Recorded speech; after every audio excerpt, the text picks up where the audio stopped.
Hi guys, I am Karishma. Welcome back to my YouTube channel. कैसे हो आप लोग?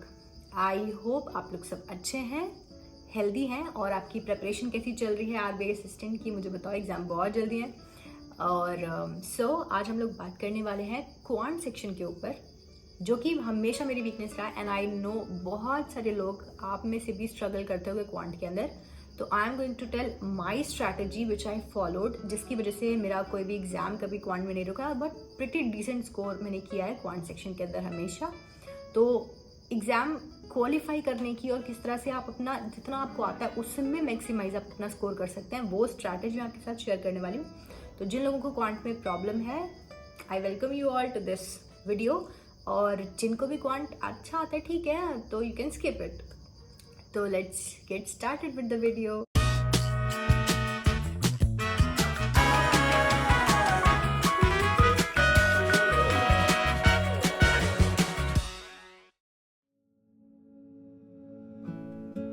तो जैसे मैं अगर आपको बताऊं, तो इनिशियली जब मैं करती थी अपने अटेम्प्ट्स एग्जाम में, तो I could only attempt 11 to 12 questions initially. लेकिन फिर मैंने प्रैक्टिस के साथ साथ उसको 22 to 23 क्वेश्चंस तक कर दिया था। I am talking about PO examinations.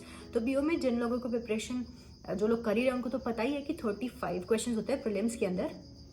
और बाकी उसमें से मैं 22 से मैं ऊपर कभी जाती नहीं थी, तो मैं कभी उस बात की टेंशन भी नहीं लेती थी। मेरा फोकस बाकी सेक्शंस के ऊपर होता था कि मैं उसमें मैक्सिमाइज करूँगी। यहाँ अगर मेरे 20 to 22 अटेम्प्ट्स हो रहे हैं, तो वो मेरे लिए बहुत अच्छे होते थे अटेम्प्ट्स। तो मैंने कैसे 11 से लेके 22 तक 10 नंबर वो अपने बढ़ाए, वो मैं आप लोगों को बताऊंगी। जिन लोगों का भी क्वांट वीक है, उनको ये बहुत हेल्पफुल होने वाला है। So let's just start with the strategy. तो फर्स्ट थिंग जो आपको करनी है, सबसे पहली चीज, कि आपको कैलकुलेशंस पर अपने काम करना है। Prelims is all about speed, as you know. और जिन लोगों का भी क्वांट वीक होता है, उन लोगों के साथ प्रॉब्लम ये होती है कि वो कैलकुलेशन है तो बहुत जल्दी नहीं कर पाते, या तो उनको अरिथमेटिक नहीं आता है। ठीक है, तो आपको सबसे पहले यही करना है कि आपको टेंशन ही नहीं लेनी है कि आपको अरिथमेटिक नहीं आता है या फिर कुछ है। आपको सबसे पहले अपनी स्पीड पर फोकस करना है। अब देखिए, उसके लिए आपको क्या करना है, सिंप्लीफिकेशन होता है, ठीक है, और नंबर सीरीज होता है। इस तरह के क्वेश्चंस मैं जो करती थी, मैं आपको बता रही हूँ, मैं हर दिन around 50 simplifications and 50 approximations, total 100 इस तरह के सिंप्लीफिकेशन एंड अप्रॉक्सीमेशन के क्वेश्चंस में किया करती थी। उसके बाद फिर 5 या 10 नंबर सीरीज और 5 से 10 रॉन्ग नंबर सीरीज, फिर 5 क्वाड्रेटिक इक्वेशन। तो कम से कम अराउंड ये सब करने में मुझे, पहले जब शुरुआत में मैं करती थी, मुझे 4 घंटे लगते थे ये सब करने में। धीरे धीरे टाइम मेरा कट होते होते 2-2.5 घंटे में ये सारी चीजें मैं कर लिया करती थी। तो ये आपको लग रहा है ना, अगर आपको 4 घंटे भी लग रहे हैं स्टार्टिंग में, तो आप अगर एक बिगिनर हैं तो आप स्टार्ट करिए। अगर आप बीच में भी कहीं हैं जब आप प्रिपरेशन कर रहे हैं, लेकिन आपका क्वांट स्कोर मैक्सिमाइज नहीं हो पा रहा है, 15-16 क्वेश्चन तक ही आप जा पा रहे हैं, तो आई विल सजेस्ट यू कि आप सबसे ज़्यादा सिंप्लीफिकेशंस करें। सिंप्लीफिकेशन से इतना ज़्यादा आप यूज टू हो जाते हैं ना नंबर्स के, इतना ज़्यादा आप यूज टू कि आप बस आप नंबर देखोगे, आप तुरंत ऐड कर दोगे, नंबर देखोगे आप तुरंत सब्ट्रैक्ट कर दोगे। आपको टेबल्स तो याद करनी है, स्क्वायर्स 30 तक और क्यूब्स 20 तक और टेबल्स 20 तक याद कर लो, इनफ है। 20 तक टेबल्स याद कर लो, ये बहुत ज़रूरी चीज़ है, क्योंकि ये कैलकुलेशन स्पीड अप करते हैं। आपकी कैलकुलेशन बहुत मैटर करता है। एक मेरे पास एक एप्लीकेशन था, उसका नाम शायद मैथ्स ट्रिक करके कुछ है, या फिर मैं बता दूंगी, कमेंट में पिन कर दूंगी। मैथ्स ट्रिक ही है शायद उसका नाम। मैथ्स ट्रिक नाम की एक एप्लीकेशन थी। मैं जब भी फ्री होती थी, मैं उसको खुल के बैठ जाती थी और मैं उस पर कैलकुलेशंस करती रहती थी। तो ये आपको नंबर से यूज टू होना है, ये सबसे अच्छी चीज़ है। सबसे मतलब शुरुआत आप यहाँ से करेंगे कि आप अपनी कैलकुलेशन बिल्ड करेंगे। उसके बाद क्वांट में क्या होता है ना, कि देखिए, प्रीलिम्स के अंदर अगर हम बात करें, तो सबसे पहले तो प्रीलिम्स ही स्टेज होता है, उसके बाद ही आप मेंस तक पहुंचेंगे। पहले प्रीलिम्स के लिए, तो प्रीलिम्स में ये होता है कि आपको ना वो करना होता है, जैसे कि 2 DI आएंगी, ठीक है, 2 या 3 DI आते हैं। मान लीजिए 2 ही DI आ रहे हैं, तो 10 नंबर की वो DI हो गई। तो आपको DI छोड़नी नहीं है, क्योंकि उसमें ऐसा कुछ नहीं आएगा कि वो कोई अरिथमेटिक बेस्ड DI आएगी, नॉर्मल सिंपल सी DI आएगी, या कोई अरिथमेटिक DI भी आएगी तो बहुत सिंपल रेशियो का या कुछ इस तरह का, टाइम इन वर्क या टाइम इन डिस्टेंस, इस तरह का कुछ थोड़ा बहुत दिया होगा उसमें इक्वेशन। वरना एक DI होगी जो बहुत सिंपल होगी, वो आप कर सकते हैं। तो आप ये मान के चलिए कि आपको DI करनी है, आपको क्वाड्रेटिक आया तो वो करना है, सिंप्लीफिकेशन आएगा वो करना है, नंबर सीरीज या रॉन्ग नंबर सीरीज आएगी तो आपको वो करनी है। तो ये कुछ आपके ऐसे होने चाहिए। मेरे तो यही थे, मैं कभी अरिथमेटिक पे ध्यान ही नहीं देती थी। मुझे ऐसा था, मुझे इसमें से मिलेगा ना, मैं इसी में से कर लूँगी अपना सारा जितना मुझे चाहिए, क्वेश्चंस मुझे जितने चाहिए 15-20 मुझे यहाँ से पूरा मिल जाएंगे। उसके बाद मुझे और किसी की ज़रूरत नहीं, क्योंकि मेरे पास टाइम ही नहीं बचेगा उतनों के लिए, तो मैं यहीं से अपना पूरा कवर कर लूँगी। तो आपको भी यही करना है कि आपको पहले DI के ऊपर और बाकी ये सारे जो मैंने आपको बताया, number series, wrong number series, quadratic और इन सब चीज़ों पे आपको अपनी पकड़ बनानी है। ये वाले क्वेश्चंस हो गए, ठीक है। अभी बात आती है अरिथमेटिक की, कि आप अरिथमेटिक में क्या क्या पढ़ें। तो अरिथमेटिक में आपको सब कुछ पढ़ने की ज़रूरत नहीं होती है, ठीक है। जैसे मैंने कभी भी मेंसुरेशन नहीं पढ़ा, मुझे नहीं बनते थे वो क्वेश्चंस मुझसे, और नहीं होता था मुझसे, मैंने वो छोड़ दिया। बहुत से लोग प्रोबेबिलिटी नहीं करते हैं और कॉम्बिनेशन एंड परम्यूटेशन नहीं करते हैं, बट मुझे वो बहुत ईजी लगता था। और मेरे साथ पता क्या है कि मेरी मैथमेटिक्स वीक नहीं है, लेकिन जो एग्ज़ाम के लिए चाहिए ना, जो स्पीड चाहिए और जो ट्रिक्स चाहिए, मैं वो ट्रिक्स पे कभी भी नहीं काम कर पाती हूँ। जैसे मैं आप लोगों को एग्जांपल बताऊँ, जो लोग पढ़े हैं ये वाले ट्रिक्स उनको पता होगा। जैसे एज बेस्ड क्वेश्चन आते हैं, एज बेस्ड क्वेश्चन कैसे करना होता है ना, जैसे मान लीजिए उसमें 2 साल का गैप है, तो दूसरे में इक्वल कर दो वो वाला गैप, उस गैप को इक्वल करके आप सीधा आंसर तक पहुँच सकते हो। जिनको ये ट्रिक्स पता है वो समझ जाएंगे मैं किस बारे में बात करी हूँ। या फिर जैसे मिक्सचर एंड एलिगेशन होता है, उसमें कुछ ट्रिक्स होती हैं, वो ट्रिक्स मुझे समझ आती हैं, लेकिन मैं उन्हें एक्चुअल में ना कभी अपने एग्जाम में अप्लाई नहीं कर पाती। जब मैं खुद करने बैठती हूँ ना, मैं कभी वो एग्जाम में अप्लाई नहीं कर पाती हूँ। तो आपको ऐसी चीज़ें ही करनी है अपने कन्वीनियंस के हिसाब से, जो आप एग्जाम में एक्चुअल में अप्लाई कर पाओ। ऐसे नहीं कि वो कोई कुछ भी बता रहा है और आप बस वही कि हाँ हम उनसे पढ़ रहे हैं, लेकिन आप रिलेट नहीं कर पा रहे। आप एग्जाम में वो बैठ के वो सब चीज़ें, कैलकुलेशंस या फिर वो ट्रिक्स आप लगा ही नहीं पा रहे अपने एग्जाम में। तो मेरे साथ होता था, मैं हमेशा एक्स से ही करती थी, चाहे कुछ भी हो जाए मेरा आंसर मुझे एक्स से ही निकालना है, क्योंकि मुझसे वैसे ही निकलता था। तो अगर मेरे पास टाइम भी बचता था प्रीलिम्स एग्जामिनेशन में कभी, तो मेरे पास वो 2-3 क्वेश्चन होते थे, मैं एज वाला कर लेती थी, एक टाइम एंड डिस्टेंस कर लेती थी, या टाइम एंड वर्क कर लेती थी। वो आते ही हैं, एक टाइम एंड वर्क वाला, एक पार्टनरशिप वाला और एक एज वाला क्वेश्चन, वो आता ही आता है हर एग्जाम में। तो वो मेरे तीनों अच्छे टॉपिक्स थे, वो मैंने इतने अच्छे से पढ़े हुए थे कि मेरे सारे एकदम अच्छे से क्लियर हो रखे थे। तो मैं वहाँ से कर लेती थी, तो वो 2-3 क्वेश्चन मेरे बन गए, मेरे उतने मार्क्स मिल जाते थे मुझे। तो आपको यही करना है, आपको पिक करना है। देखिए, अगर आप टाइम एंड वर्क कर लेंगे तो आपका पाइप एंड सिस्टम उसी में कवर हो जाएगा, ठीक है। आप टाइम एंड डिस्टेंस कर लेंगे, बोट एंड स्ट्रीम आपका उसी में कवर हो जाएगा। और रेशियो प्रोपोर्शन तो आपको करना ही है, क्योंकि उसके बिना तो मैथ्स ही अधूरा है। परसेंटेज आपको करना है, प्रॉफिट लॉस आपको करना है। तो ये कुछ ऐसे टॉपिक्स हैं ना, जो अगर आपको प्रोबेबिलिटी करना है, परम्यूटेशन कॉम्बिनेशन उसी में आ जाएगा। तो सिर्फ देखिए, पूरे मैंने 5 आपको बताया और उसमें कम से कम 10 आपके टॉपिक्स कवर हो गए। तो इस तरह से आपको करना है कि ये वाले टॉपिक्स कर लो। अब अगर आपको मेंस्ट्रुएशन छोड़ना है, आप छोड़ सकते हो, अगर आपको करना है तो कर भी सकते हो। बाकी इतने ही हैं, यही कुछ एक लिमिटेड सा सिलेबस है और आप आराम से कर सकते हैं। एक बार किसी का, अगर आपको टीचर को देखना है तो टीचर को देख लीजिए, बाकी फिर खुद से प्रैक्टिस करते रहिए, मॉक टेस्ट दीजिए ज़्यादा से ज़्यादा। इन सब के बारे में हम आगे बात करने वाले हैं, किन टीचर्स को फॉलो करना चाहिए और किस तरह से मॉक्स देने चाहिए। तो यहाँ तक हमने बात कर ली कि हमें क्या क्या फॉलो करना है और कवर करना है, ठीक है। अब बात करते हैं, अगर कोई बिगिनर है तो उसको शुरुआत कैसे करनी है।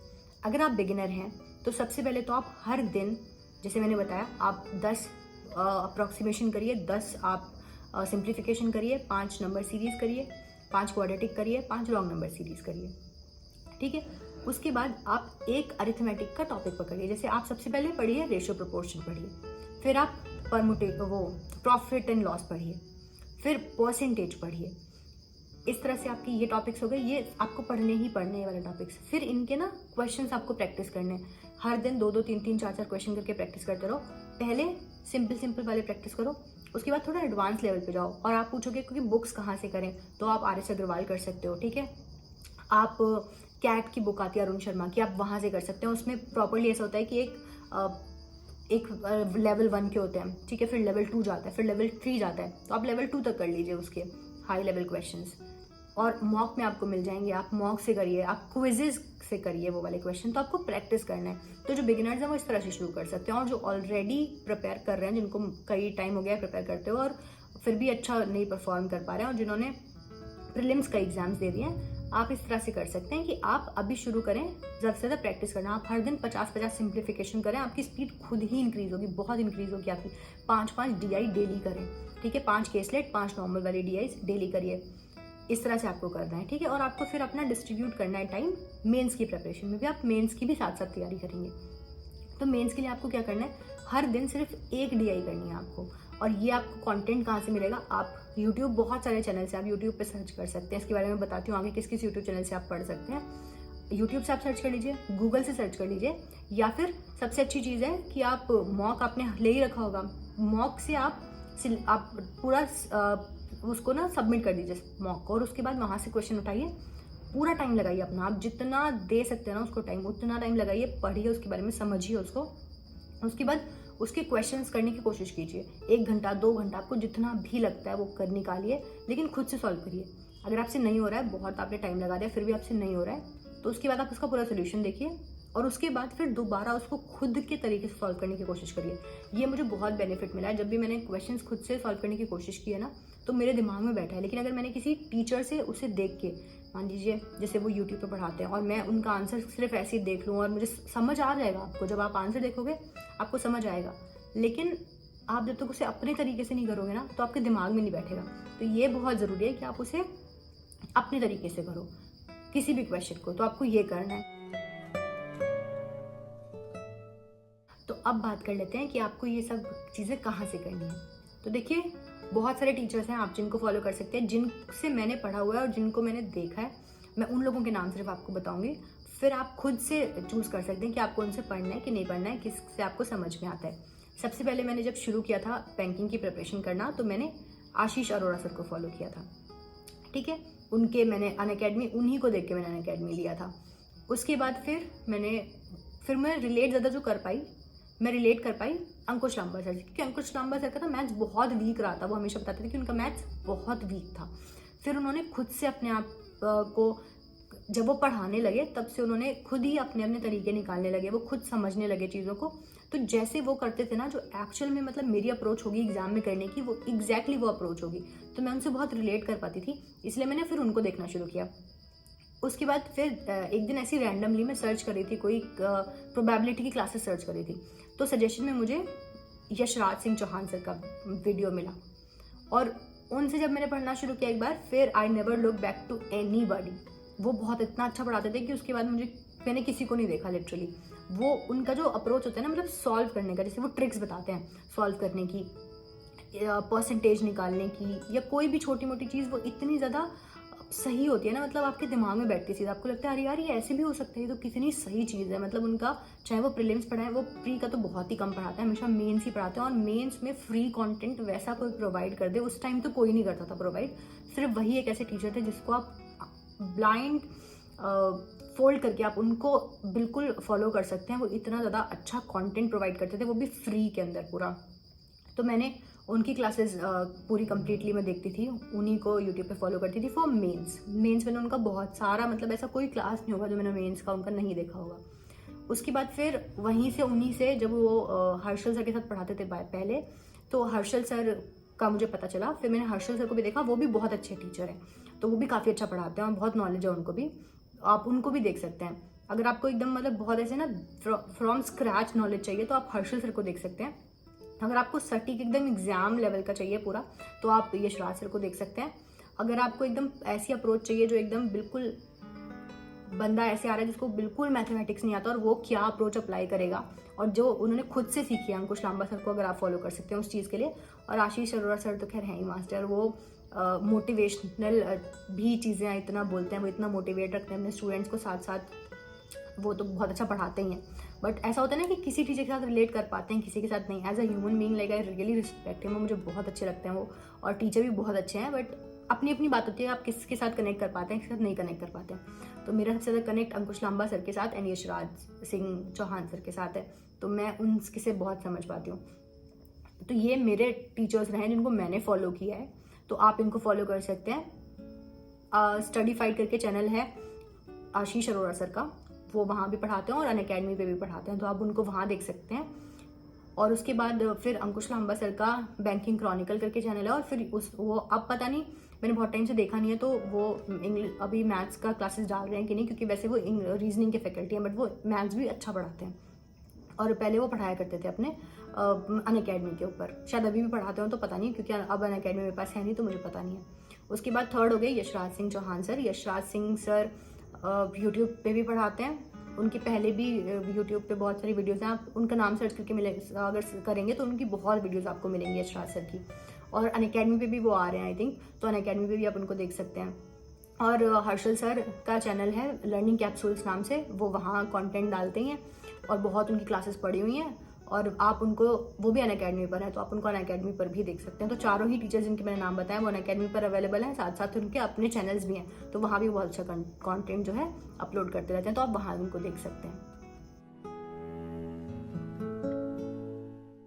तो अब लास्टली बात कर लेते हैं कि आपको मॉक टेस्ट, सेक्शनल टेस्ट या क्विजेस किस फ्रीक्वेंसी पे देनी है और कैसे देनी होती है। तो जो क्विजेस अपलोड होती हैं एजुकेशनल प्लेटफॉर्म्स के ऊपर, वो तो आपको डेली हर एक क्विज देनी है, ठीक है। जितनी आप प्रैक्टिस कर रहे हैं डेली के टारगेट्स वो तो हो ही गए, साथ साथ आपको एक क्विज भी देनी है सेक्शनल मैथ्स के लिए। बाकी सेक्शनल टेस्ट आप दे सकते हैं once in a while, sectional test भी 2 दिन में एक दे दिया, 3 दिन में एक दे दिया। और मॉक का ऐसा होता है ना कि अगर आपका कोई प्रीलिम्स एग्जाम पास नहीं है तो आप मॉक ऐसे अपने आप को टेस्ट करने के लिए प्रॉपर पूरे मॉक्स हर सब्जेक्ट का, तीनों का, मतलब एक प्रॉपर 1 घंटे का मॉक आप दीजिए, हर एक 7 दिन में दे दीजिए। कोई जल्दी भी देते हैं 4-5 दिन में, तो वो आपकी मर्जी है कि आपको कब देना ठीक लग रहा है, आप कब टाइम निकाल पा रहे हैं, वरना वीक में आप दे दीजिए, उतना बहुत होता है। लेकिन अगर आपका टेस्ट बहुत नज़दीक है, लाइक जैसे अभी आरबीआई असिस्टेंट है, या फिर ऐसे है कि आपका 20 दिन के अंदर या 1 महीने के अंदर आपका जो है एग्ज़ाम है फाइनल, तो आपको तब फ्रीक्वेंसी बहुत बढ़ा देनी है। 2 दिन में एक मॉक दीजिए, 3 दिन में एक मॉक दीजिए, और फिर जब 15 दिन बच जाए बिल्कुल, तब आपको डेली एक मॉक देना है। और उसको एनालाइज करना उतना ही इम्पॉर्टेंट है, बहुत ज़रूरी है। जहाँ आप गलतियाँ कर रहे हैं, आप देखिए कि आप कहाँ गलतियाँ कर रहे हैं, आपकी क्या मिस्टेक्स हो रही हैं, और फिर उसको एनालाइज करिए साथ के साथ। और जितने भी क्वेश्चंस आप कर पाए वो तो ठीक थे, लेकिन जितने आप नहीं कर पाए, जैसे अरिथमेटिक बहुत सारे बच जाएंगे जो आप नहीं कर पाएंगे, तो उनको सॉल्व करने की कोशिश करिए। वो वाले जितने, जैसे कि बोट एंड स्ट्रीम है, टाइम एंड डिस्टेंस है, पार्टनरशिप वाले क्वेश्चंस हैं, प्रॉफिट एंड लॉस है, एज वाले हैं, इन सबको तो आपको ज़रूर सॉल्व करना है, क्योंकि ये वाले टॉपिक्स आप नहीं छोड़ सकते। अगर इनको नहीं करेंगे तो आप मेंस में भी नहीं कर पाएंगे, ठीक है। तो ये आपको करने ही करने हैं, क्योंकि मेंस में इनके या तो डेटा सफिशिएंसी आ जाता है, या नॉर्मली 2-2 नंबर के ऐसे क्वेश्चन आ जाते हैं खाली सॉल्व करने के लिए, या फिर कभी कोई पूरी की पूरी डीआई आ जाती है उनके ऊपर, और बहुत सिंपल होती है सच में। इस बार जब हमने एग्जाम्स दिए ना, बहुत सिंपल डीआईज आई हैं और बहुत सिंपल क्वेश्चन आए हैं, बिल्कुल 1 नंबर के, 2 नंबर के, तो वो एकदम फ्री के नंबर होते हैं वो लेने। तो वो आपको वहाँ से लेनी होती है, क्योंकि मेन से वैसे भी बहुत लिमिटेड ही चीज़ें करनी होती हैं और बहुत लिमिटेड ही कर पाते हैं। तो इसीलिए ये सब आपको टॉपिक करने हैं, तो आप जब इनको सॉल्व करेंगे ना, आपको तभी समझ आएगा कि हाँ ये कैसे करने हैं। और बहुत ईजी टॉपिक्स होते हैं वाले, सारे लोग जो भी नॉन मैथमेटिकल बैकग्राउंड से हैं, सब लोग इनको कर सकते हैं, जब अगर वो आप सीखेंगे तो। और सीखिए ना तो ट्रिक से मत सीखिए, बिल्कुल बेसिक से सीखिए, एकदम एक्स से करते हैं ना वैसे, एकदम इक्वेशंस बना के आपको वैसे आना चाहिए। मैं हमेशा बोलती हूँ ये चीज़, और ये चीज़ मैंने अंकुश सर से सुनी थी और मुझे बहुत सही लगी ये चीज़, जो वो बोलते थे कि आप कोई भी क्वेश्चन करो ना ट्रिक से, मुझे कोई प्रॉब्लम नहीं है कि आप ट्रिक से करो, लेकिन अगर आपको बोला जाए ना कि इसको एक्स से करके दिखाओ, तो आपको पता होना चाहिए कि ये ट्रिक डिराइव कहाँ से हो रही है। जब आपको ये पता होगा ना कि इसका पूरा जो स्टार्टिंग है वो कैसे होती है, तो आप ट्रिक खुद ब खुद निकाल लोगे। आपको ये पता होना चाहिए कि ये ट्रिक कर क्यों रहे हैं हम, ये आ कहाँ से रही है, वो चीज़ होती है। तो अगर आपको ये पता है कि ट्रिक डिराइव कहाँ से हुई है, तो कोई दिक्कत नहीं है, लेकिन आपको एक्स से करना आना चाहिए, ये होता है मेन चीज़। तो इस तरह से आपको मॉक्स देने हैं, और बाकी अगर आप ये चीज़ें अप्लाई करोगे तो 110% आपको इम्प्रूवमेंट मिलने वाला है। बिकॉज मैंने ये चीज़ें की हैं, ओवर द टाइम सीखी हैं।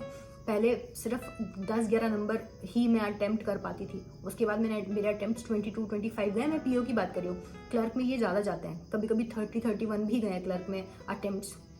तो ये आप करके देखो, कोई भी प्रॉब्लम आएगी, डाउट आएगा तो पूछ लेना। क्वांट में आपको डेफिनेटली बेनिफिट मिलने वाला है, और क्वांट में कभी भी ट्रिक्स के पीछे मत भागना, हमेशा जो आपको कॉन्सेप्ट है उसके पीछे जाना, ज़रूर आपको इम्प्रूवमेंट मिलने वाली है। So with that I am going to end this video. If you find it helpful, please share with your friends, जिनको भी क्वांट में परेशानी है उनके साथ शेयर करो। जो लोग प्रिपेयर करने की सोच रहे हैं उनके साथ शेयर करो, शायद उनको हेल्प हो जाए कुछ। और अगर आपको पसंद आया है तो प्लीज़ लाइक दिस वीडियो और कमेंट करो अपनी कोई भी queries, and please subscribe to the channel.